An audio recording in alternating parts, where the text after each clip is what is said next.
الصلاة والسلام على من لا نبي بعده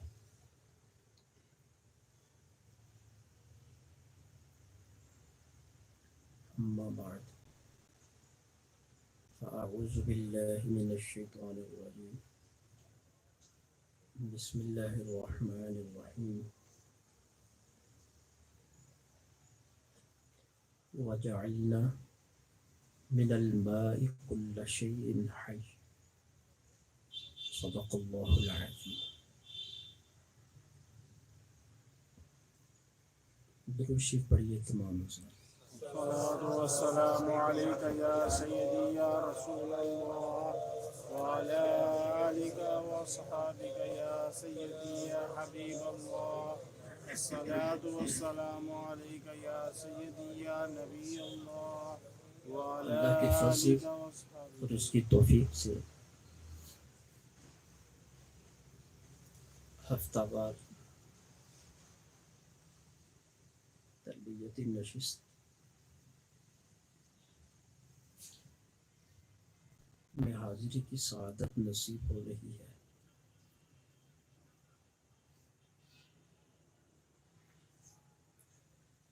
اللہ رب العزت ہماری حاضری قبول فرمائے. آمین. گفتگو کے دوران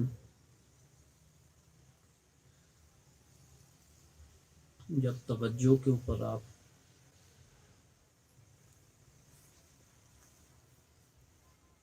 فوکس رکھیں گے تو جسم غیر ضروری امور کے اندر مشغول نہیں ہوگا. جو حضرات توجہ نہیں کرتے ان کے جسم کے اعضاء غیر ضروری معاملات کے اندر مشغولیت اختیار رکھتے ہیں، جو کہ نفس کی ہلاکت ہے.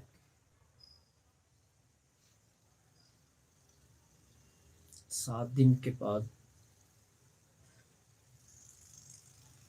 بابرکت ماحول میں آنا روح کو نصیب ہوتا ہے تو توجہ کے ساتھ اس کو پورا سیراب کرنے کی کوشش کیجیے.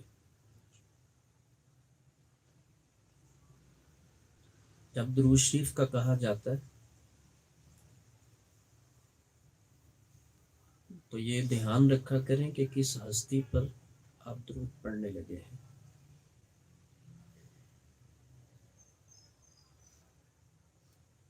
بے توجہی کے انداز میں درود پاک پڑھنا یہ درود شریف کے ادب کے خلاف ہے.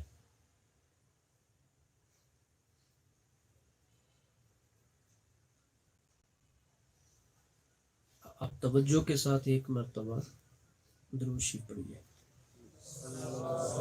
عليك يا سيدي يا رسول الله وعلى آلك وأصحابك يا سيدي يا حبيب الله. الصلاة والسلام عليك يا سيدي يا نبي الله وعلى آلك وأصحابك يا رحمة للعالمين. اب ایک مرتبہ توجہ کو مزید کامل کرتے ہوئے دوبارہ پھر پڑھیے. الصلاة والسلام عليك يا سيدي يا نبي الله وعلى آلك وأصحابك يا حبيب الله.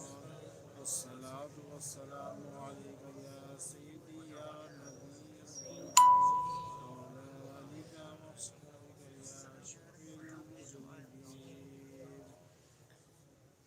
میں نے آپ کے سامنے پارہ نمبر 17 سے اقتباس سے آیت تلاوت کیا ہے. اس کا ترجمہ ہے اور ہم نے ہر زندہ چیز کو پانی سے پیدا کیا. وَجَعَلْنَا مِنَ الْمَاءِ اور ہم نے پیدا کیا پانی سے کل شیء حی ہر زندہ چیز کو. شے کس کو کہتے ہیں؟ من لہ الوجود،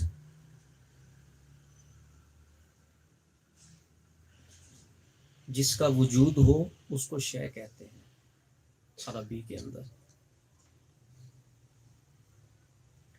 اور حیات زندگی کو کہتے ہیں.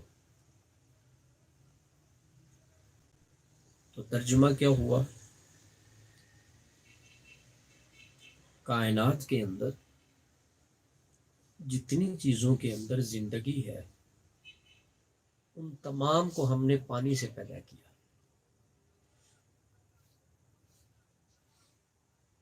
ایک سوال یہاں پر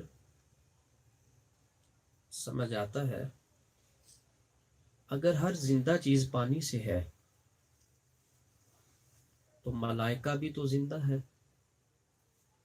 کیا وہ پانی سے پیدا کیے گئے؟ جنات یہ بھی تو زندہ ہوتے ہیں، کیا یہ بھی پانی سے ہیں؟ جبکہ یہ بات حقیقت میں واضح ہے. ملائکہ نور سے ہیں اور جنات نار سے ہیں. تو ایک کی حقیقت نور ہے اور ایک کی حقیقت نار ہے، تو پھر ان کی حقیقت میں پانی تو نہ ہوا. لیکن قرآن فرماتا ہے اور ہم نے ہر زندہ چیز کو پانی سے پیدا کیا.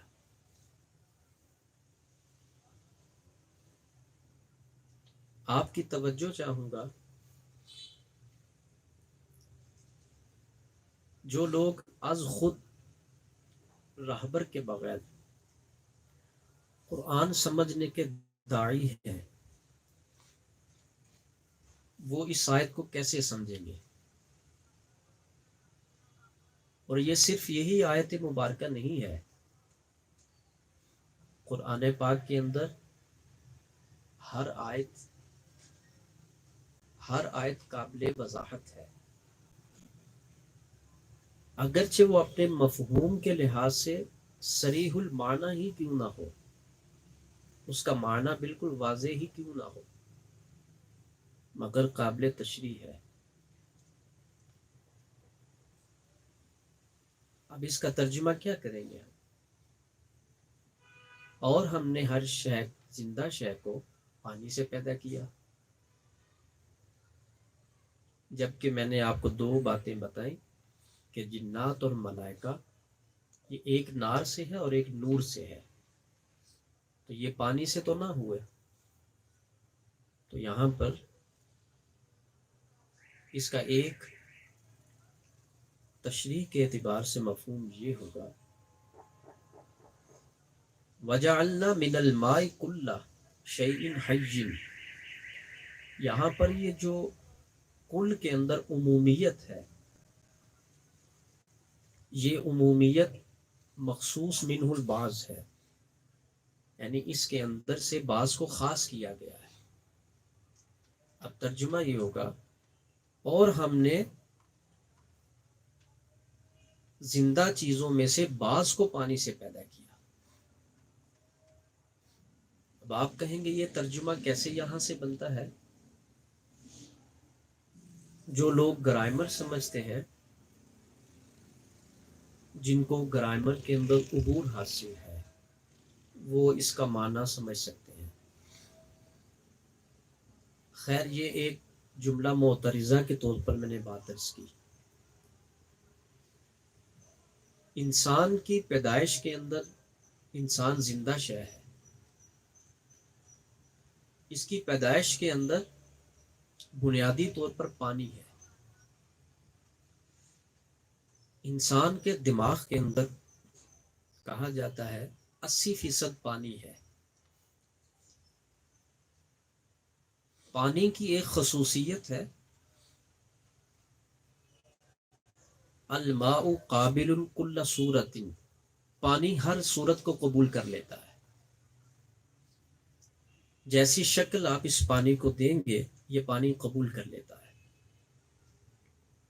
یہ پانی کی ایک خصوصیت ہے۔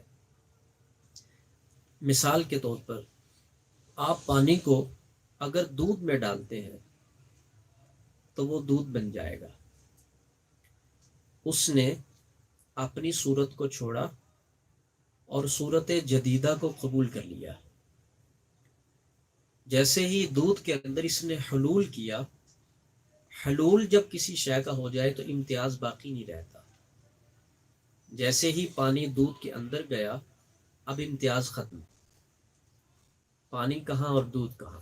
آپ کو دودھ ہی نظر آئے گا۔ تو پانی نے دودھ کی صورت کو قبول کر لیا۔ پانی کو اگر آپ شراب کے اندر ملاتے ہیں تو یہ شراب کی صورت کو قبول کر لیتا ہے۔ اسی انداز میں پانی کو آپ کسی اور شے میں ملاتے ہیں تو پانی اس چیز کی صورت کو قبول کر لیتا ہے۔ اس سے معلوم یہ ہوا پانی کی بنیادی خصوصیت ہے قبول کر لینا۔ ایسے ہی اس کی حقیقت کو مزید واضح کرنے سے پہلے میں آپ کو کچھ لفظی مفہوم عرض کرنا چاہتا ہوں۔ آب پانی کو کہتے ہیں، آب زمزم، آب پانی کو کہتے ہیں۔ تو لفظ ملانے کے ساتھ تاثیر بدل جاتی ہے۔ تیزاب، اصل میں یہ لفظ ہے تیز آب۔ تیز لفظ الگ تھا اور آب الگ تھا۔ جیسے ان دونوں کو مرکب کیا تو اردو ادب کے قاعدہ کے مطابق آب کا حمزہ گرا دیا، اوپر سے مد ختم کر دی، تو یہ بن گیا تیزاب۔ مطلب یہ ہوتا ہے تیز پانی۔ تیزاب کو اس لیے تیزاب کہتے ہیں، یہ پانی تیز ہوتا ہے، اس میں تیزی آپ سمجھتے ہیں کیسی ہوتی ہے۔ اسی انداز میں شراب، یہ لفظ بھی مرکب سے پہلے مفرد تھا۔ اصل میں یوں تھا شر آب، شر الگ تھا اور آب الگ تھا۔ تو جب اس کو ہم نے مرکب کیا تو یہ بن گیا شراب۔ تو شر کہتے ہیں بری شے کو اور پانی آب کہتے ہیں پانی کو، تو ترجمہ یہ ہوا شراب کا برا پانی، گندا پانی۔ اسی انداز میں پیش کرنا کہتے ہیں نا، میں یہ چیز آپ کو پیش کرتا ہوں، تو پیش کہتے ہیں آگے کرنے کو، کسی شے کو آپ آگے کرتے ہیں تو یہ پیش ہوتا ہے، پیش کرنا۔ ایسے ہی پیش اور آب جو لفظ ہمارے اس میں بولا جاتا ہے پیشاب، تو اس کا مطلب ہوتا ہے آگے گرنے والا پانی۔ تو پیشاب کو بھی اسی وجہ سے کہتے ہیں کہ پانی آگے گرتا ہے۔ یہ کچھ لفظی تشریحات میں نے بحیثیت مرکب و مفرد، معنوی ساخت اور معنوی مفہوم اور لفظی ساخت کو بیان کرنے کے لیے، تاکہ موضوع مزید واضح ہو جائے۔ اب آپ نے دیکھا نا، تیز لفظ الگ تھا اور آب الگ تھا۔ جیسے ہی لفظ کو لفظ کے ساتھ مرکب کیا تو صرف وہ مرکب نہیں ہوا، وہ اس کے ساتھ ملا نہیں ہے، اس نے تاثیر بھی بدل دی۔ تیز الگ تھا اور آب الگ تھا، جب ملایا تو تیزاب بن گیا۔ تو ان دونوں کو ملانے سے لفظ کے معنی کی تاثیر بھی بدل گئی۔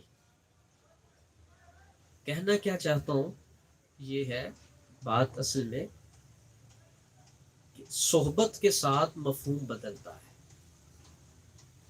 صحبت کے ساتھ صورت بدلتی ہے، صحبت کے ساتھ سیرت بدلتی ہے۔ اگر میں آپ کو صحبت کی کلیتاً چند الفاظ کے اندر اگر کوئی بات عرض کرنا چاہوں نتیجتاً، تو وہ یہ ہے، کوئی بھی انسان، آپ جتنے بیٹھے ہیں، برائی کا شجرہ نسب اور نیکی کا شجرہ نسب، جس شخص کے اندر جو نیکی ہے وہ اس کا شجرہ نسب دیکھے اوپر چڑھ کے کہ یہ نیکی میرے اندر کہاں سے آئی۔ آپ کو آخر میں جو چیز نظر آئے گی وہ آپ کو صحبت نظر آئے گی. کسی صحبت نے آپ کے اندر نیکی کا جذبہ پیدا کیا، اور جس شخص کے اندر برائی ہے وہ اپنی برائی کا شجرہ نسب بھی دیکھے، اس کے اندر بھی کسی صحبت نے برائی پیدا کی ہوگی. صحبت ضروری نہیں کہ جسم کی جسم کے ساتھ ہو. جب انسان الگ ہوتا ہے تو خیال بھی ایک صحبت ہی ہوتا ہے. جب انسان الگ ہو کر بیٹھتا ہے، سوچتا ہے، ایسی صورت میں شیطان اور نفس انسان کے مصاحب بن جاتا ہے. برا سوچے گا تو بری قوت آپ کے اوپر اثر انداز ہوگی، یہ بھی صحبت ہے. اگر اچھا سوچیں گے تو اچھی جو صحبت کا نتیجہ ہے، آپ جس کے بارے میں سوچیں گے آپ کو وہاں سے نور بھی آئے گا، فکر بھی آئے گی، فیض بھی آئے گا، اور رحمت بھی آئے گی. انسان جب کسی بری شے کے بارے میں سوچتا ہے تو خیالات کے اندر انتشار پیدا ہوتا ہے، طبیعت کے اندر اضطراب پیدا ہوتا ہے، اور مزاج کے اندر انکسار پیدا ہوتا ہے، مزاج ٹوٹ جاتا ہے. آپ جب کسی اچھی چیز کے بارے میں سوچیں گے تو آپ کو جتنی وہ چیز اچھی ہوگی وہ اپنی تاثیر جہاں بھی ہو، وہ جہاں بھی ہو، وہ اپنی اچھی تاثیر آپ کے اوپر ڈالیں گے. آپ ابھی بیٹھے ہیں یہاں پر، میں آپ کو کہوں کہ روزہ رسول مصطفیٰ کا تصور کیجیے. آپ جیسے ہی تصور کریں گے تو آپ کو ٹھنڈک بھی آنا شروع ہو جائے گی، اور آپ کا اضطراب بھی ختم ہوگا، کیونکہ آپ نے اچھی چیز کی صحبت اختیار کی. تو صحبت آپ جیسی شے کی اختیار کرتے ہیں فوراً اثرات ویسے اترنا شروع ہو جاتے ہیں، اسی انداز کے اثرات آپ کی روح کے اوپر وارد ہونا شروع ہو جاتے ہیں. اسی کو صوفیاء وصل بھی کہتے ہیں. وصل جسمانی قربت کا نام نہیں ہوتا، وصل تخیل کی یکجائی کا نام ہوتا ہے. آپ جس کو سوچنا چاہتے ہیں، جب آپ کا خیال وہاں پر جا کر دستک دینا شروع کر دے اور خیال وہاں پر وجود بنا کے کھڑا ہو جائے، غور کریں، خیال جس شے کا ہو آپ ان کے بارے میں سوچیں اور آپ کا خیال ایک وجود بنا کے اس در پہ کھڑا ہو جائے تو وہ خیال نہیں ہوتا، وہ آپ کی روح کا ایک عکس ہوتا ہے جو کہ تخیل کی صورت میں وہاں پر کھڑا ہوتا ہے. تو آپ کی روح گویا کہ اس جو کہ خیالی تمثیل کی صورت میں وہاں پر کھڑی ہے. تو یہ کیسے ہو سکتا ہے کہ بری شے کو سوچے انسان تو وہ برا اثر دیے بغیر انسان کو جانے نہ دے، تو خیر تو ساری، رحمت ساری، برکت ساری تو میرے اللہ تعالیٰ کی خاص کرم نوازی ہوتی ہے. انسان خیر سوچے تو اس کو خیر نہ ملے، سعادت سوچے تو اس کو سعادت نصیب نہ ہو، وہ کرم سوچے تو اس کو کرم نصیب نہ ہو. تو ساری بات میں عرض کر رہا ہوں انسان کی صحبت برائی کا شجرہ نسب بھی صحبت سے شروع ہوتا ہے، اچھائی کا شجرہ نسب بھی صحبت سے شروع ہوتا ہے. آج کل کی ماؤں کے اوپر پریشر ہے، یہ زیادہ میں نام اس وجہ سے لے رہا ہوں خواتین کا چونکہ کثرت میں ان کی تعداد ایسا بولتے ہوئے دکھتی ہے، ہمیں سنائی دی جاتی ہے. پریشر ہے ماحول کا، بچہ بولنا شروع ہو تو فوراً انگلش کا کتابچہ ہاتھ میں دیتے ہیں. احساس کمتری، انگلش ایک زبان سے آگے تو کچھ بھی نہیں ہے. یہ کیا کوئی وحی کا علم ہے یہ جس کو اتنی ترجیح دیتے ہیں ہم لوگ؟ یہ کوئی وحی خدا ہے؟ اس میں کیا ہے؟ بس اس کے پجاری زیادہ ہیں اس دور میں، اور کیا ہے؟ من ماری زیادہ ہے اس کی، اور کیا ہے؟ اس کے ماننے والے، اس کے بولنے والے، اس کے پڑھنے والے کا قد ذرا لفظوں میں لوگ اونچا بیان کر دیتے ہیں، اس کے علاوہ کیا ہے؟ اور تو پریشر ہے نا، یہ پریشر، یہ سوسائٹی کا پریشر ہے. اور باپ جو ہے اس کی مت کام نہیں کر رہے. وہ بھی یہی سمجھتا ہے، اور اتنے اہتمام کے ساتھ لوگ یہ علم پڑھاتے ہیں کہ جیسے اگر یہ نہ پڑھایا تو کوئی وحی کی بات چھوٹ جائے گی، کوئی وحی الہی ہے اور وہ چھوٹ جائے گی. آپ اپنی کشمکش دیکھیں، اضطراب دیکھیں آپ، اور ماحول میں بڑھتا ہوا علمی رجحان دیکھیں آپ. کس کے اوپر ڈیپینڈ کرتا ہے؟ سارا اسی کے اوپر ڈیپینڈ کرتا ہے. اور کس پہ کرتا ہے؟ نہیں کرتا؟ کیا کرتا ہے نا. یہ سب کچھ کیا ہے؟ یہ صحبت کے اثرات ہیں. ایک وقت تھا جس وقت بچہ قریب از شعور ہوتا تھا تو کسی نیک ہستی کا انتخاب پہلے سے پیرنٹس کر کے رکھتے تھے کہ میں نے اپنے بچے کو اس پاک ہستی کی صحبت دلانی ہے. تو جیسے ہی اس پاک ہستی کا پہلے سے انتخاب کیا ہوتا تھا تو ماں باپ اپنے بچوں کو ان کے قریب کر دیتے تھے. میں قسم اٹھا کے کہوں تو بالکل سچا ہوں کہ آج کل ماں باپ یہ صحبت جانتے ہوئے بھی، معلوم کرتے ہوئے بھی، پتہ ہونے کے باوجود بھی نہیں دلاتے. اس سے بڑی بات مجھے بتائیں، اللہ تعالیٰ نے جو قرآن میں فرمایا وَلَا يَغُرَّنَّكُمْ بِاللَّهِ الْغَرُورُ، اور شیطان تمہیں دھوکے میں نہ ڈال دے. دھوکہ کیا ہے؟ جس چیز کی حقیقت، مثال دے کے سمجھا دیتا ہوں. چیز مٹی ہے اور اس نے ثابت کر دیا یہ تو سونا اور ہیرا ہے، حالانکہ وہ تو مٹی ہے. اس کو کہتے ہیں دھوکہ. حقیقت کے اندر وہ شے وہ نہیں ہے، تو اس نے وہ شے بنا کر پیش کر دیا ہے. یہ دھوکہ ہوتا ہے. جو مٹی ہے مسلمان نے اس کو سونا بنایا. اب مجھے بتائیے، غور کریں ذرا میری طرف. آپ کی پریشانیوں کا حل تو اہل اللہ ہی کرتے ہیں. تو آپ جو پریشانیاں پیدا کرتے ہیں اس کا حل کون کرے گا؟ جو پریشانیاں آپ پیدا کر چکے ہیں اس کا تو حل ہم لے کر آ جاتے ہیں کہ حضور دعا کر دے. یہ پیدا شدہ پریشانیاں. میں آپ سے سوال یہ کرنا چاہتا ہوں، جو پیدا کر چکے اس کا زوال تو کرواتے ہو، اور جہاں سے اس کی پیدائش ہوتی ہے اس کا ناطقہ کیوں نہیں بند کرتے؟ وہ منہ بند کیوں نہیں کیا جاتا جہاں سے وہ بیماری پیدا ہو رہی ہے؟ یہ کیسا انسان ہے؟ پھر شک میں مبتلا کرتا ہے شیطان انسان کو اللہ کے بندوں کے بارے میں. ٹھیک ہے، سابقہ گفتگو میں نے کہا تھا شیطان عقیدت کو کھاتا ہے، اور پہلا سٹیپ کیا لیتا ہے وہ؟ جب اس نے کسی کی عقیدت کو آگ لگانی ہو تو پہلا سٹیپ شبہ پیدا کرتا وہ. چونکہ خود وہ مردود ہوا تھا شبہ کی وجہ سے، اس میں شبہ پیدا ہوا تو کافر ہوا. شیطان کے کفر کا تو آپ کو معلوم ہے، مگر آج یہ بھی ذہن میں رکھو شیطان جو کافر ہوا تھا شک اور شبہ کی وجہ سے ہوا نا.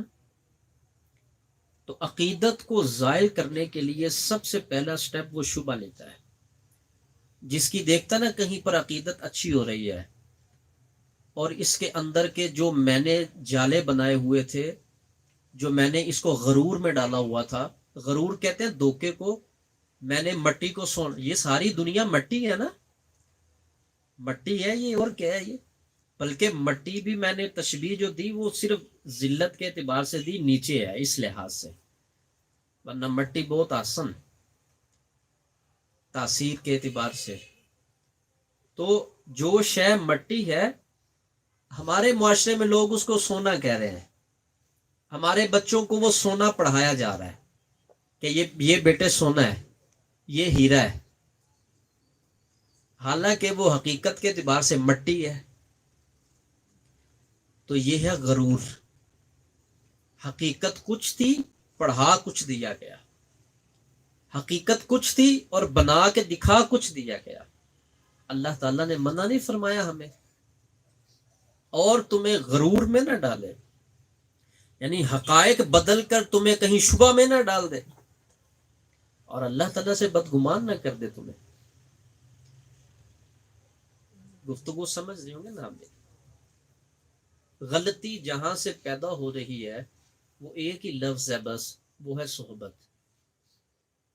آج اور صحبت جو ہے اچھی بھی ہوتی ہے، بری بھی ہوتی ہے، لیکن یہ بات ذہن میں رکھیں جو میں نے ابھی عرض کی، دوبارہ پھر عرض کرتا ہوں. ٹوٹل برائی، جتنی بھی انسان کے اندر غلاظت، گندگی، گناہ جو ہے یہ گندگی ہے نا، اور کیا ہے یہ؟ جتنی گندگی، گناہ جو ہے، غلاظت جو ہے، یہ صحبت سے پیدا ہوئی. تو صحبت گناہوں کی ماں بھی ہے، اور صحبت نیکیوں کی بھی ماں ہے. آپ کو یہاں پر بلایا جاتا ہے، آپ یہاں پر آتے ہیں، آپ یہ جو گفتگو سن رہے ہیں، آپ کو اس کی تاثیر کا علم ہے. کتنا کچھ اس وقت میں زائل ہوتا چلا جا رہا ہے. لیکن یہ بات سے میں اتفاق کرتا ہوں، اچھی صحبت، بلکہ اس پر میں غور کر رہا تھا، بری صحبت اور اچھی صحبت، ان میں سے اثر جلدی کون سی کرتی ہے؟ وہ بری صحبت جلدی اثر کرتی ہے. اچھی صحبت آہستہ آہستہ اثر کرتی ہے. آپ کو سمجھ آ رہی میری بات؟ اچھی صحبت اتنی جلدی اثر نہیں کرتی انسان کے اوپر، بری بہت جلدی کرتی ہے. کیوں؟ اس لیے کہ نفس کی پسندیدہ اور مرغوب غذا جو ہوتی ہے وہ بری صحبت اس کو دیتی ہے. تو نفس پسند کرے گا نا پھر. تو نفس کے مارے ہوئے لوگ آج معاشرہ کے اندر آپ دیکھ لیں، جن کو نفس نے مار کے پھینکا ہوا ہے، اور نفس ان کا خدا اور حاکم بنا ہوا ہے. تو جہاں پر بری صحبت ہوتی ہے اس کے اثرات جلدی جاتے ہیں، چونکہ نفس کو چاہیے ہی وہ جلدی سے پکڑتا ہے، مرغوب غذا نا اس کی. لیکن اچھائی اتنی جلدی اثر نہیں کرتی انسان کے اوپر، اس میں محنت کرنی پڑتی ہے بہت زیادہ، کیونکہ اچھائی کے اندر مخالفت چلتی ہے. جو اندر بیٹھا ہوا نفس ہے وہ آپ کو اچھائی قبول نہیں کرنے دے گا، اچھائی کے قریب جانے نہیں دے گا. کتنے ایسے مرید ہیں جو محفل میں آج تشریف لائے، کتنے ایسے متعلقین ہیں جو آج محفل میں تشریف لائے. آپ غور کریے، آپ کو کون روکتا ہے؟ اگر آپ موجود ہیں تو آپ کے اوپر یہ صحبت اثر کیوں نہیں کر رہی؟ اللہ کا قرآن پڑھا جا رہا ہے، حدیث پڑھی جا رہی ہے، قرآن کی آیت کا ترجمہ اور تشریح بیان ہو رہی ہے، نور پیدا ہو رہا ہے، مگر اثر کیوں نہیں کرتا؟ تو جن کے ذہن وہم کا شکار ہے کہ اس کو اتنا ٹائم ہو گیا آتے ہوئے مگر یہ قبول نہیں کر رہا، ایک بات یہ ہے کہ اچھائی اتنی جلدی اثر انداز نفس کے مارے ہوئے انسان پر نہیں ہوتی، الا یہ کہ وہ خود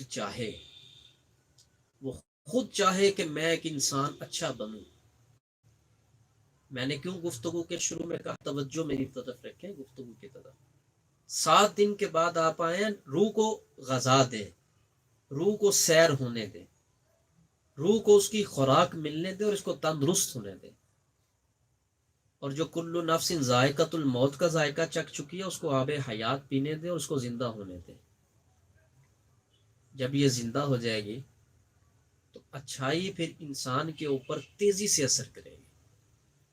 اس وقت تک انسان کے اوپر اچھائی تیزی سے اثر نہیں کر سکتی جب تک انسان توجہ نہیں کرتا. اب یہاں پر بھی ایک نتیجہ نکالتے ہیں، پھر ایک حدیث آپ کو سناتے ہیں.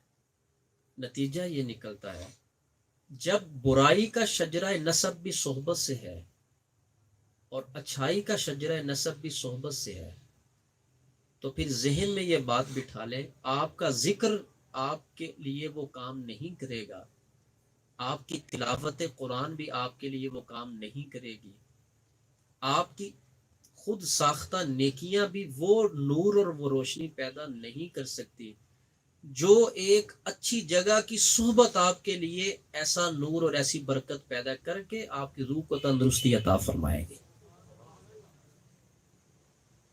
آپ ذکر کیجئے، آپ قرآن بھی پڑھیے، آپ نوافل بھی پڑھیے، مگر جو چیز پیدا جہاں سے ہوئی ہے اس نے زائل اسی انداز میں ہونا، یہ بات ذہن میں رکھیں۔ برائی کسی دوست نے سکھائی تھی تو صحبت سے آئی نا، پھر آج خود اتنی جلدی کٹے گی نہیں یہ، تو صحبت اپنائے، اچھی صحبت اپنائے، 7 دن کے بعد اپنی روح کی صحبت اس کو دلانے کے لیے اس محفل میں آیا کرے۔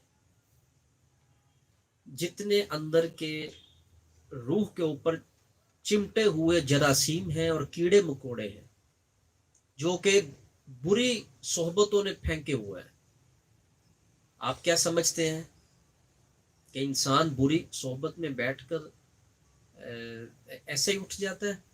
بات قبول کرے یا نہ کرے، روح کو داغ ضرور لگ جاتا ہے، یہ بات ذہن میں رکھیں، روح داغدار ضرور ہوتی ہے۔ اور اچھی صحبت میں اگر انسان بیٹھے، بات قبول کرے یا نہ کرے، لیکن یہ یاد رکھیں کہ روح کو تندرستی کی غذا، پہلی غذا مل جاتی ہے اس کو۔ تو صحبت کا اہتمام کرو اگر واقعتاً آپ اپنے باطنی برائیوں سے جان چھڑانا چاہتے ہیں، آپ اپنے فکری حملوں سے، یہ کتنے بڑے مرض کا میں نے آپ یہ لفظ بولا ہے، فکری حملہ۔ فکر کتنے حملے کرتی انسان کے اوپر، کرتی ہے نا؟ لوگ کہتے ہیں اس کے پڑھنے کے لیے کچھ عطا کرتے، یہ ایسا در ہے، مریض خود تشخیص بھی کرتا ہے اور مریض خود دوا کا نام بھی بتاتا ہے، حالانکہ ڈاکٹر کے پاس جا کے ایسا نہیں ہوتا ہے۔ آپ کو پڑھنے کے لیے کچھ چاہیے یا آپ کو کوئی پڑھانے والا چاہیے، یہ آپ چھوڑیں نا اس کے اوپر جہاں پر آپ آئے ہیں، تو آپ کو پڑھنے سے پہلے کسی پڑھانے والے کی صحبت ضروری ہے، آپ اس صحبت کو اپنائیں۔ تو جس وقت صحبت آپ کی پختہ ہو جائے گی، محفل میں آنا آپ کا پختہ ہو جائے گا، انشاءاللہ روح کے اوپر جتنے حشرات الارض، کیڑے مکوڑے چڑھے ہوئے ہیں، یہ سارے انشاءاللہ آہستہ آہستہ مرنا شروع ہو جائیں گے۔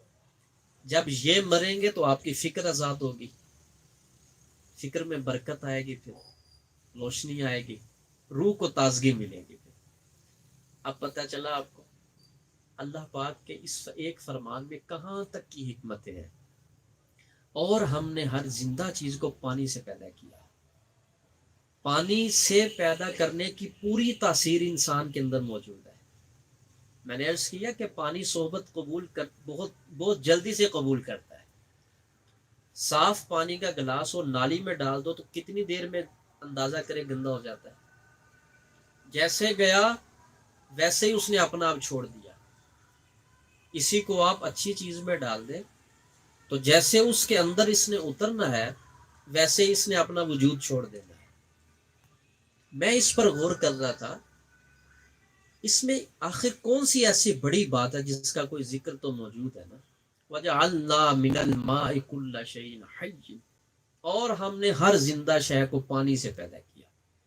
تو انسان کو سب سے زیادہ ضرورت بھی پانی کی ہوتی ہے، کھانے کا صبر ہو جاتا ہے، پانی کا نہیں ہوتا، کیونکہ ہماری بقا کے لیے سب سے زیادہ شدید ترین ضرورت پانی کی ہے۔ کیوں؟ اس لیے کہ ہماری اصل بھی یہاں سے ہی ہے، ہماری بنیاد بھی پانی سے اور ہماری بقا بھی پانی پر ہے۔ تو پانی کی خصوصیات ایک انسان کے اندر ہوتی ہیں، اور اس میں سے سب سے میں نے آپ کو بتایا کہ بنیادی خصوصیت جو ہے وہ اثر قبول کرنے میں تیزی کی ہے۔ انسان جیسوں میں ملا ہوتا ہے ویسا بن جاتا ہے، یہ نتیجہ نکل آیا ساری گفتگو کا۔ جیسوں میں بیٹھتا ہے ویسا بن کے نکلتا ہے۔ غور کریں اپنی اولاد کے اوپر، آپ کی اولاد کہاں بیٹھتی ہے، اور آپ اپنے اوپر بھی غور کریں آپ کہاں بیٹھتے ہیں۔ جیسوں میں بیٹھیں گے آپ ویسے بن کر نکلیں گے، کیونکہ آپ کے اندر جو بنیادی چیز ہے وہ دہرائے دیتا ہوں بار بار، وہ پانی ہے، اور وہ بہت جلد قبول کرتا ہے، وہ بہت جلد قبول کرتا ہے صحبت کو۔ تو اس وجہ سے انسان کے لیے سب سے بہترین جو چیز ہے جس کا اہتمام کرنے برکت کے اندر، کرنے اولا کے اندر اصحاب رسول صلی اللہ علیہ وسلم کیا کرتے تھے، وہ یہی چیز تھی۔ آپ کو یہ حدیث سن کر آپ کا ایمان تازہ ہو جائے گا اگر آپ واقعتاً حدیث سمجھ کر اس انداز میں سنیں گے۔ آپ 10 سال کے حضرت انس بن مالک رضی اللہ تعالیٰ عنہ ہیں، اس سے بھی کم عمر بتائی جاتی ہے، 8 سال بھی بتائے جاتے ہیں، 8 یا 10 سال، خیر تاریخ اختلاف، مطلب دو اس میں عمر کی جو قیود وہ میں نے عرض کی 8-10 سال۔ اتنی عمر کے اندر والدہ آپ جناب کی بارگاہ میں لے کر آتی ہے اپنے بیٹے کو، اور آ کر عرض کرتی ہیں یا رسول اللہ میں چاہتی ہوں میرا بیٹا انس آپ کی خدمت میں رہے، مطلب کیا، آپ کی صحبت اختیار کرے۔ آپ مجھے بتائیں ذرا توجہ کر کے، جتنی بڑی ہستی ہو سیکھا ہوا اتنا بڑا انسان ہونا چاہیے نا صحبت کے اندر خدمت کے لیے۔ تو آپ نے تو یہ نہیں فرمایا کہ 8-10 سال کا بچہ میری خدمت میں رہے گا۔ اس کو آداب نبوت آتے ہیں، اس کو آداب مصطفیٰ آتے ہیں۔ یہ سوال پیدا ہوتا ہے ذہن میں، جب میں یہ حدیث پڑھ رہا تھا دورہ حدیث میں، تو یہ سوال پیدا ہوا، میں نے کہا اتنی چھوٹی عمر کے اندر والدہ لے کر اتنی بڑی بارگاہ میں آ گئی۔ اس پر غور کرنے سے جو جواب خود واضح ہوا وہ یہ کہ وہ ماں آج کل کی ماں جیسی نہیں تھی، وہ صحابیہ مصطفیٰ تھی۔ ان کو معلوم تھا میں کس ہستی کی بارگاہ کا خادم بنانے کے لیے لے جا رہی ہوں۔ اس ماں نے اس بچے کو شعور کی عمر سے ہی آداب مصطفیٰ سکھانے شروع کر دیے تھے، اور صحبت مصطفیٰ کا امتیاز بتایا ہوگا، اور سرکار دو عالم صلی اللہ علیہ وسلم کی قربت میں رہنے کے خصائل اور آداب اور مناقب ضرور سکھائے ہوں گے۔ نہ اتنا چھوٹا بچہ ہو اور آپ جناب کی خدمت میں 10 سال کی عمر میں، آپ 8 سال کی عمر میں حضور کی بارگاہ میں اور حضور کی صحبت میں، تو یہ حدیث یہ واضح کرتی ہے، اس کے اشارتاً میں اشارت النص کے ذریعے یہ بات واضح ہوتی ہے۔ اس وقت کی ماؤں کو جو سب سے پہلا خیال ہوتا تھا وہ اچھی پاک ہستی کی صحبت کا ہوتا تھا۔ آتے جاتے جس وقت نیک ہستی کی نگاہیں پڑتی ہیں چہرے کے اوپر، دل کے اوپر، آپ تجربہ کر کے دیکھ لیے، آج بات فائنل کر دیتا ہوں، تجربہ کر کے دیکھ لیں۔ آپ کچھ نہیں پڑھائیں، کسی بابرکت وجود کو دیکھیے، آپ اپنے بچے کو وہاں پر صرف چھوڑ ہی آئیے، آپ کوئی کچھ نہیں وہ علم حاصل کرے، بس ان کی صحبت اختیار کرے۔ چند دنوں کے بعد چہرہ بھی دیکھ لیجئے گا، دل بھی دیکھ لیجئے گا، اور ہاتھ بھی دیکھ لیجئے گا، ظاہری وجود بھی چمکے گا، اور دماغ کے اوپر صحبت کے تازہ اثرات بھی انشاءاللہ آپ کو نظر آئیں گے۔ یہ میں نے صرف صحبت کی بات کہی ہے، کیونکہ آتے جاتے جس وقت اچھی نگاہوں کا عکس پڑے گا اور نور نکل کے چہرے کے اوپر پڑے گا، اور نور نکل کر دل کے اوپر پڑے گا، تو دل تازہ ہوتا جائے گا، دل نرم ہوتا جائے گا، چہرے کی شگفتگی بدلتی جائے گی، چہرے کا رنگ بدلے گا۔ یہ میں نے ظاہر کی بات کی ہے، آپ کو صرف صحبت کے اثرات بتایا، اور اگر آپ بچے کو کسی اور دوسری جگہ پر چھوڑ دیجئے تو آپ دیکھیے کہ کس انداز میں ظاہر کی خرابی ہوتی ہے اور اس سے زیادہ باطن کی بربادی ہوتی ہے. آج یہ بات طے ہو گئی بنیادی چیز انسان کے لیے وہ کیا ہے. کسی کتاب وظائف والی کو پکڑ کر یوٹیوب کو تو ٹائر لگے ہوئے ہیں نا، وہ ہر گھر میں پہنچا ہوا ہے، اور فیس بک کو بھی ٹائر لگے ہوئے ہیں، وہ بھی ہر گھر میں پہنچی ہوئی ہے. اور جو وظائف ہیں وہ تو بڑی تیزی کے ساتھ سرایت کرتے ہیں ہمارے اندر. ہمیں وظیفہ اللہ کے لیے نہیں کوئی بھی چاہیے، ہمیں وظیفہ اگر چاہیے تو روٹی کے لیے چاہیے، وظیفہ چاہیے تو مشکل پیچھے کرنے کے. اللہ کے لیے کب چاہیے ہمیں وظیفہ؟ ناراض نہ ہوئیے گا، کتنے لوگ ہیں معاشرہ کے اندر. میرا فیلڈ ہے، میں ایک ہفتے میں متعدد جگہوں پر بیٹھتا ہوں، مجھے کبھی کسی نے شاید کہا ہو کہ مجھے اللہ کو راضی کرنا کوئی وظیفہ بتائے. پہلے گاہک کتنے آتے تھے، اب نہیں آتے، اس کا کوئی وظیفہ بتا دے. یہی کچھ ہے. رشتہ نہیں ہوتا، اس کا وظیفہ بتا دے. ہماری پوری کوشش ہوتی ہے رشتہ ہو جائے اور بندہ کسی طریقے سے کھڑا ہو جائے اور اپنا آپ سنوار لے بیچارہ. آپ کہتے ہیں نا کہ جلدی کام ہو. میں اللہ کی قسم اٹھا کہتا ہوں کہ ہم چاہتے ہیں آپ کا کام جتنی آپ میں جلدی، ہم چاہتے ہیں اس سے بھی جلدی ہو. آپ کو لالچ ہوتی ہے کام کروا کے نکلنے کی، اور ہمیں لالچ ہوتی ہے کہ اس کا ایمان تازہ ہو جائے، یہ شیطان سے بھی بچ جائے، نفس سے بھی بچ جائے، اور خدا کا نیک بندہ بن کے جنت میں داخل ہو جائے. تو مجھے آپ سے زیادہ جلدی ہوتی ہے. میں کیا کروں پھر، جہاں پر خود انسان کے اپنے اعمال کھڑے ہیں اور عمل اتنا پختہ ہو چکا ہے جو پہاڑ بنا ہوا ہے. اب اس کو ہتھوڑے تو مارنے دیں، اس کو ٹوٹنے تو دیں. اس کو کیوں کہا جاتا ہے کہ محفل میں آئے؟ یہ میں نے آج واضح طور پر اتنی بڑی بات کہہ دی. آپ کو جلدی ہوتی ہے، ہمارا کام ہے، مجھے آپ سے زیادہ جلدی ہوتی ہے کہ اس بندے کا کام ہو جائے اور یہ بندہ بن جائے. کیونکہ عام طور پر وہی بندہ ٹھہرتا ہے نا جس کا کام ہوتا ہے. اس کو کیا غرض، وہ تو ڈاکٹر سمجھ کے آتا ہے نا، یہاں سے نہیں آرام آیا تو کوئی اور تلاش کر لیں گے، یہاں سے نہیں آیا تو کسی تیسری گلی میں چلے جائیں گے، کسی چوتھی گلی میں چلے جائیں گے. اللہ اکبر. کاش اس مسلمان کی فکر بیدار ہوتی اور اس کو خیال ہوتا کہ کہاں پر کیا سمجھ کر جانا چاہیے اور کہاں پر کیا سمجھ کے بیٹھنا چاہیے، کہاں پر کیسا تعلق رکھنا ہے اور کہاں پر کیسا تعلق رکھنا ہے. کاش یہ سمجھ ہوتی مسلمان. تو آپ جلدی نہ کیجیے، آپ سے زیادہ جلدی ہمیں ہوتی ہے، اور ہمیں اپنے لیے کچھ جلدی نہیں ہے. ہمیں جلدی اگر ہے تو وہ صرف آپ کے ایمان کے لیے جلدی، آپ کا ایمان بچے.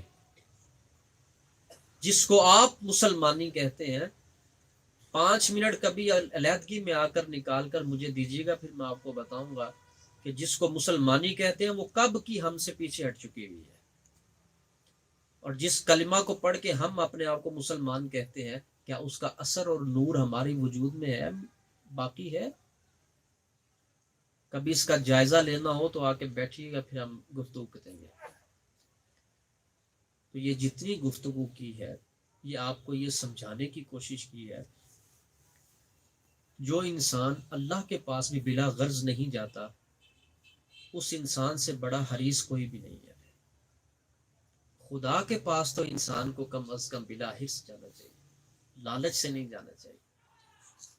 جبکہ تم جانتے ہو کہ سارے معاملات اور سب مسائل اللہ ہی حل فرماتا ہے، لیکن اللہ کا طریقہ وسیلہ کے ساتھ ہے. جب وسیلہ مل جائے اس کو مضبوطی سے پکڑ لو. پھر عرض کر دیتا ہوں، بار بار اس لیے عرض کرتا ہوں، شیطان عقیدت ختم کرتا ہے، اور عقیدت ختم کر کے انسان کو سب سے پہلے شبہ کے اندر ڈالتا ہے، شک میں ڈالتا ہے. کسی طریقے سے اس کے اندر شبہ پیدا ہو، جیسے ہی اس کے اندر شبہات پیدا ہوتے ہیں، انسان کی عقیدت ختم ہوتی جائے گی، عقیدت ٹوٹتی جائے گی. بالآخر کیا ہوتا ہے، جیسے ہی وہ ساری کی ساری عقیدت جو اکٹھی ہوئی تھی وہ شبہات کی وجہ سے ختم ہو گئی، انسان ختم ہو گیا. بربادی کی وجہ سمجھ آ گئی آپ؟ انسان برباد کہاں سے ہوتا ہے؟ تو جس وقت شبہ پیدا شروع ہو نا، شبہات پیدا ہونا شروع ہوں، تو اس وقت صحبت کی زیادہ ضرورت ہے. اس وقت قربت کی زیادہ ضرورت ہے.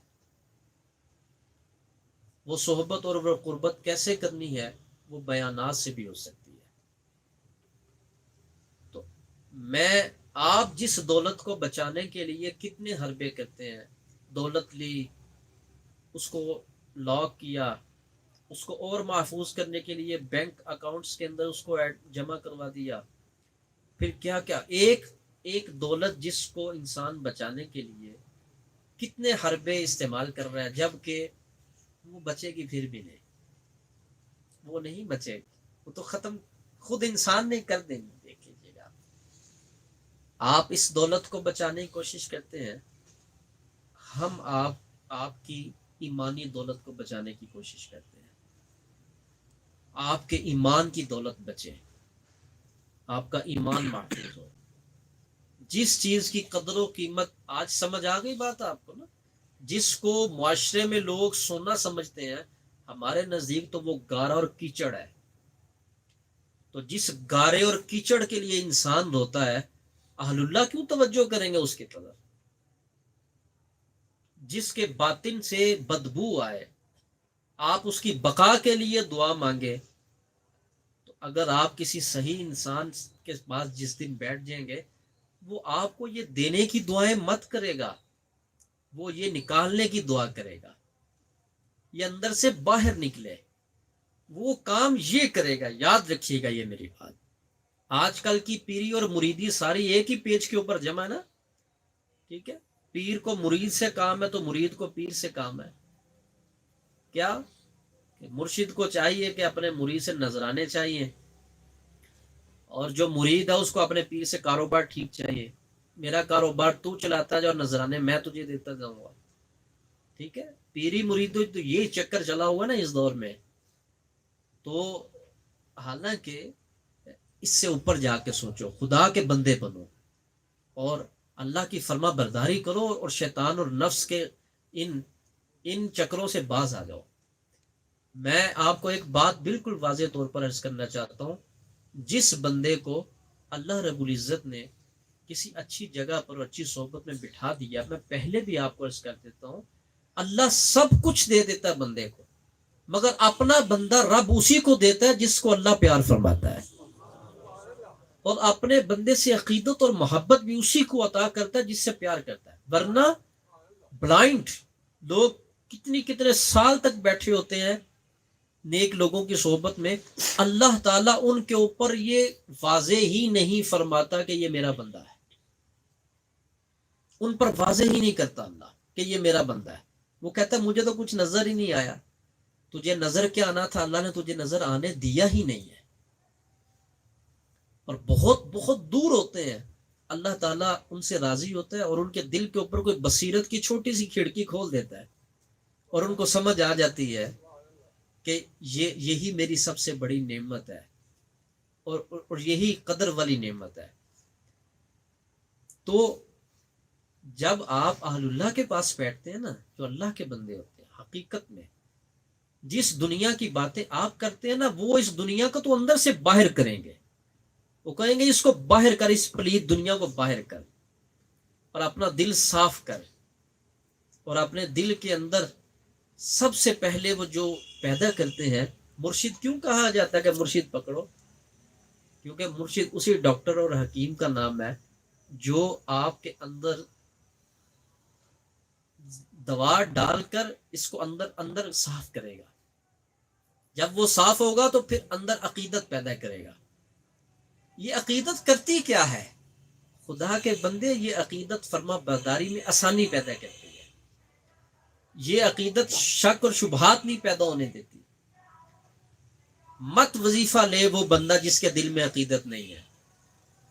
یاد رکھیں آپ، جس کے دل میں عقیدت ہے، احترام ہے اور ادب ہے، اس کو میں سمجھتا ہوں کسی وظیفے کی ضرورت رہتی نہیں. عقیدت خود بہت بڑا وظیفہ ہوتا ہے.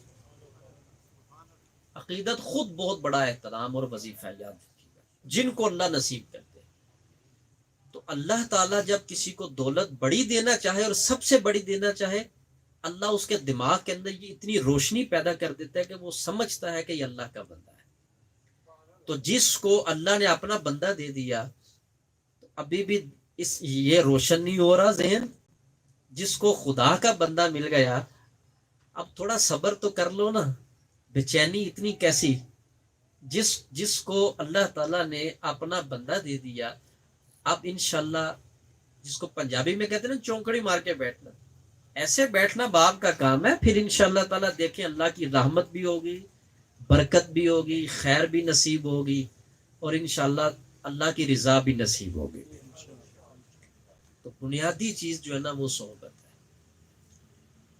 کیا ہے؟ اسی کے لیے یہاں پر بلایا ہے.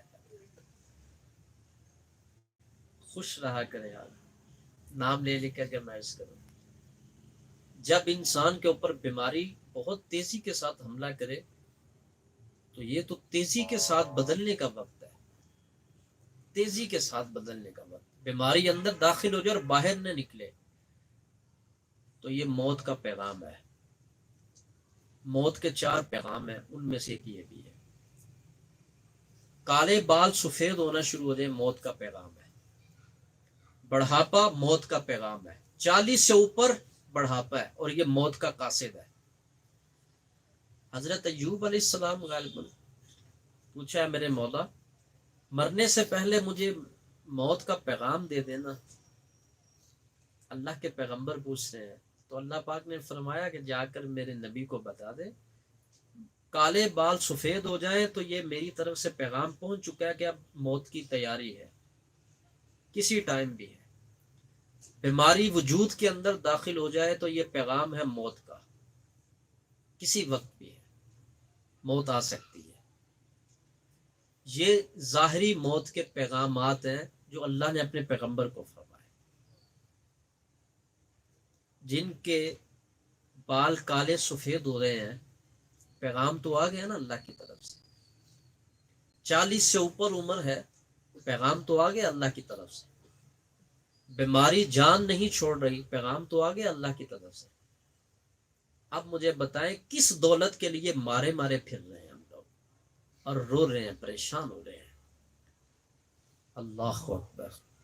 تحریک روضۃ الاسلام اس وجہ سے ہی بنائی گئی تاکہ شعور پیدا کیا جائے, شعور پیدا کیا جائے. ہمارے ایک بزرگ فرماتے ہیں اگر شعور نہ ہو تو زندگی میں شور ہی ہوتا ہے. شعور نہ ہو تو شور ہی ہوتا ہے. شعور میں اور شور میں عین کا فرق ہے, یہ فرمایا. شعور میں اور شور میں عین کا فرق ہے. یہی عین علم ہے اور یہی عین عمل ہے. اور اگر یہ عین باہر نکل جائے تو شور ہی شور ہے جو کہ معاشرے میں ہے اور کسی کام کا نہیں ہے. اور جن میں شعور ہوتا ہے ان میں شور نہیں ہوتا, اور جہاں شور ہی شور ہے وہاں شعور نہیں ہے. تو اس وجہ سے شعور پیدا کرنے کے لیے اس تحریک کو بنایا گیا. الحمدللہ اللہ کی رحمت سے آپ کو اگر ظاہری وجود کم نظر آتے ہیں, مگر یہ یاد رکھیں یہ تو میں سمجھتا ہوں جتنی سخت یلغار ہے اس وقت میں, اور باہر سے کیا یلغار لینی, انسان کا خود اپنا نفس ہی بہت بڑا قائد ہے جو اس کو لیڈ کرتا رہتا ہے برباد کرنے کے لیے. تو جتنے لوگ اپنا الحمدللہ باطن بدل رہے ہیں اور اس کے ساتھ ظاہر کی توفیق مل رہی ہے اور اس تحریک کے سائے کے اندر ہے اور شعور پیدا ہو رہا ہے نا ان کے اندر, شعور پیدا ہو رہا ہے. کیا پیدا ہو رہا ہے؟ شعور پیدا ہو رہا ہے. یہ اللہ کی سب سے بڑی نعمت ہے. یہی تو قرآن میں فرمایا گا نا وَلَٰكِن لَا يَشْعُرُونَ, ان کو شعور نہیں ہے, ان کے اندر شعور نہیں ہے, ان کے اندر شور ہی شور ہے. تو اپنے اندر کا شور ختم کرنا ہے تو اپنے اندر شعور پیدا کرے. جب شعور پیدا ہوگا تو شور ختم ہو جائے گا.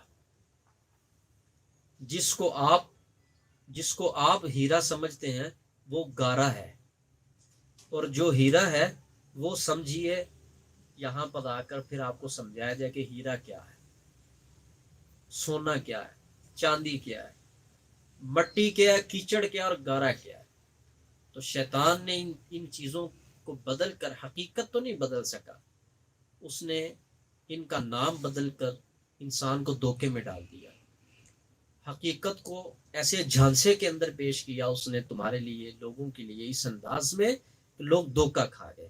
اور اللہ پاک نے یہ دو لفظ، سبحان، تین لفظ، کتنا بڑا فلسفہ بیان کیا. اللہ پاک نے شیطانی، گویا کہ جو شیطان کا بڑا فعل تھا اللہ نے وہ بیان کر دیا. اور شیطان تمہیں دھوکے میں نہ ڈالے. یہ کون بیان کر رہے ہیں؟ بولیے، اللہ رب العزت. اس کا کیا مطلب ہوا کہ انسان دھوکے میں پڑے گا. اسی وجہ سے اللہ نے فرمایا یہ کام نہیں کرنا، یہ کرے گا یہ ایسا ہی کرے گا، یہ تمہیں دھوکے میں ڈالے گا. اور دھوکا میں آپ کو بتا چکا ہوں، کسی شے کا نام بدل دینے کا نام ہی دھوکا ہوتا ہے. تو اس لیے دنیا کی تعلیم دے رہے ہو اپنے بچوں کو، اس سے پہلے جب تک بچہ دینی تعلیم کے قابل نہیں ہے اس کو پاک ہستی اور نیک ہستی کی صحبت دی جائے. آپ کا ہی فائدہ ہے، آپ کا ہی فائدہ ہے. اللہ اکبر. اللہ کرے یہ باتیں جو سمجھ میں آئی ہیں ان کی قدر بھی رکھی جائے اور اس پر عمل کی اللہ توفیق نصیب فرمائے. میں انہی الفاظ پر اجازت چاہتا ہوں. آج حقیقت انسانی جو کہ بحیثیت عنصر ہے، عناصر اربع، وہاں سے گفتگو شروع کی اور حقیقت روحانی کے اوپر لا کر کے اس گفتگو کو ختم کرنے کی کوشش کرواؤں. انشاءاللہ اگلا بیان جو ہے وہ بھی اسی سلسلہ کی ایک کڑی ہوگا اور اسی آیت کی مزید تشریح ہوگی اور انداز میں. اور میں بے حد خوش ہوں. موسم تو اب بدلتا جائے گا نا، سخت سردی کے اندر بھی الحمدللہ دور دراز سے آپ لوگ آئے بیٹھے ہیں اور کثیر تعداد میں لوگ بیٹھے ہوئے ہیں. الحمدللہ اللہ کی رحمت سے جو ہمارے پر لازم واجبات تھے وہ ہم نے ادا کر دی ہیں. اب مرکز کی تعمیر دوبارہ شروع ہونے کا ٹائم قریب نہیں ہے بلکہ بالکل قریب ہے، بالکل قریب ہے. یہ خوشخبری آپ کو سنا رہے ہیں. الحمدللہ بیسمنٹ تو ہمارا بن چکا ہوا ہے، اس کی تیاری ہے اور اس کے ساتھ ضروریات انسانی کے جو بنیادی ضروریات ہیں اس کی تیاری کی جائے گی انشاءاللہ، تاکہ ہم جلدی اپنے مرکز نور کے اندر انشاءاللہ جا کر وہاں پر اللہ اور اس کے رسول کے پیغام کی روشنی پھیلائیں گے. اکیلا ہی چلا تھا جانب منزل، لوگ ملتے گئے کارواں بنتا گیا. آپ مریدین کے لیے خاص طور پر یہ مت سوچیں کون کیا کر رہا ہے کون کیا نہیں کر رہا ہے. آپ بہت تیزی کے ساتھ اپنے آپ کو تبدیل کریں، یہ میری نصیحت ہے. جو کام آپ کے نہیں ہوتے وہ کام آپ کے تحریکی اعتبار سے کر رہا ہوں. جن کاموں کی آپ کو شکایت رہتی ہے کہ یہ میں کرتا ہوں اور نہیں ہوتے، آپ اپنے آپ کو تبدیل کریں، پھر آپ دیکھیں کام کیسے ہوتے ہیں. کیونکہ چیزیں جو ہیں وہ نیک وجود کی طرف چیزیں خود کھنچتی ہوئی آتی ہیں، خود آتی ہیں، اشیاء بھاگ کے آتی ہیں. اگر صالحیت پیدا نہیں کریں گے آپ لوگ تو تھک جائیں گے، آپ بھاگیں گے، آپ کا رزلٹ زیرو نکلے گا. یہ جتنا بیان کیا جاتا ہے کیوں کہتا ہوں کہ اس کو بار بار سنیں، اسی لیے کہتا ہوں تاکہ شعور پیدا ہو اور شور ختم ہو. جب شعور پیدا ہوگا، صالحیت پیدا ہوگی، نیکی پیدا ہوگی، بندگی کا جذبہ نصیب ہوگا تو انشاءاللہ آپ کے لیے تحریک کا کام کرنا اور کام ہونا آسان ہوتا جائے گا. یہ پیغام کی بات ہے. یہ آج سے پہلے شاید میں نے نہیں اعلان کیا. جو لوگ مجھے سوشل میڈیا پہ بھی سن رہے ہیں وہ بھی، اور آپ سب بھی، زکوٰۃ گھر سے آپ نے باہر نکالنی ہے. یہ کسی پر احسان نہیں ہے. آپ سب کو میں یہ گزارش کرتا ہوں کہ آپ اس مرتبہ تحریک روضۃ الاسلام کو زکوٰۃ پیش کریں.